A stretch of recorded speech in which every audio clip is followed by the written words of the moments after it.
Tuhan sertamu.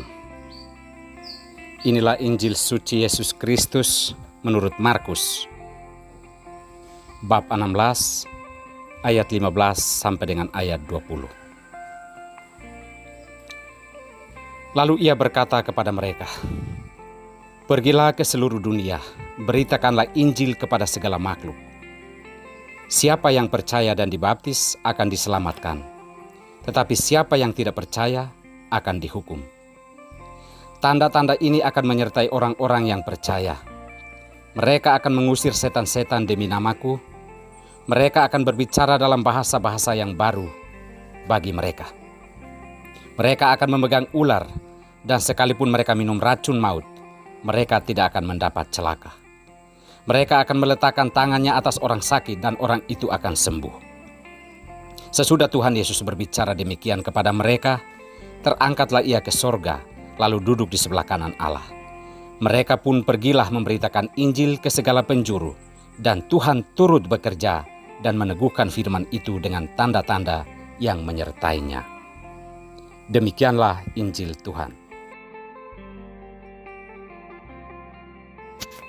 Jangan mencari upah dalam mewarta. Inilah sampan, santapan pembangkit harapan. Bersama saya, Pater Domi Kevi SVD.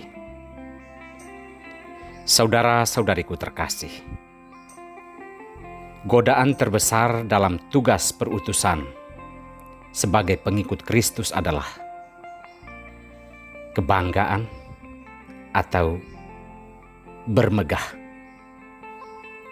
Siapa yang tidak bangga kalau karyanya berhasil? Siapa yang tidak bermegah kalau diberikan banyak kemudahan dan fasilitas yang memadai? Godaan ini perlu disadari, karena tugas perutusan itu adalah milik Tuhan, bukan prestasi kita. Kelancaran dan kemudahan dalam tugas pewartaan Injil itu hanya karena Tuhan berjanji akan menyertai dan turut bekerja dalam karya ini. Maka jika kita menyadari sungguh, apakah masih pantas kita berbangga dan bermegah dengan panggilan ini? Saudara-saudariku terkasih, ingatlah, upah tidak selamanya dalam bentuk materi. Upah bisa saja datang dalam bentuk yang tidak disadari, namun sangat berbahaya bagi karya pewartaan Injil.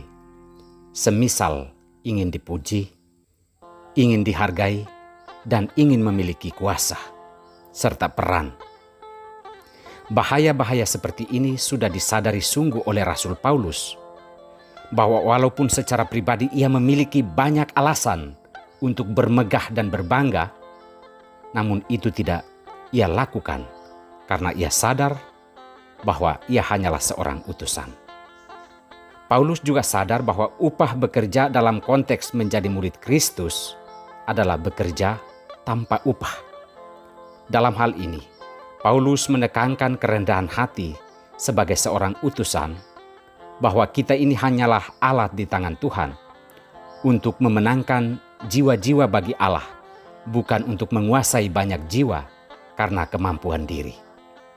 Kita perlu berwaspada terhadap godaan-godaan serupa agar Injil bisa sampai kepada sesama. Yesus mengutus para muridnya ke seluruh dunia untuk mewartakan Injil. Ia melengkapi mereka dengan kuasa penuh untuk membebaskan manusia dari berbagai belenggu kehidupan. Kuasa ini akan berdaya guna dalam karya ini apabila para murid sungguh menyadari tujuan dari perutusan itu. Perjalanan sejarah panggilan para murid dan orang-orang yang diutus sampai pada suatu titik di mana ada kecenderungan melupakan tujuan utama perutusan itu. Ada yang menjadikan dirinya sebagai tujuan perutusan itu, yakni untuk mendapatkan penghargaan, kemegahan, kekuasaan, dan pujian. Jelas bahwa Injil tidak akan sampai kepada sesama apabila tujuan perutusan itu berbalik kepada tujuan yang dibangun untuk diri sendiri. Saudara-saudariku terkasih, prinsip utama dalam mengemban tugas perutusan Tuhan adalah Jangan cari upah, apapun bentuknya dalam panggilan ini. Karena jika upah yang kita cari, maka kita akan selalu berpikir tentang kesuksesan dan melupakan proses yang harus kita lalui. Kita akan saling bertengkar dan bersaing hanya untuk mendapatkan upah. Siapa yang lebih besar, siapa yang lebih berhasil, yang telah kita konsepkan dalam hati kita masing-masing. Perutusan ini adalah milik Tuhan. Ia sendiri menyertai kita dengan kuasa-Nya. Maka kita perlu bersikap rendah hati agar kuasa Allah itu berdaya guna dalam tugas perutusan ini dan agar Injil sampai kepada sesama. Semoga Tuhan memberkati kita semua.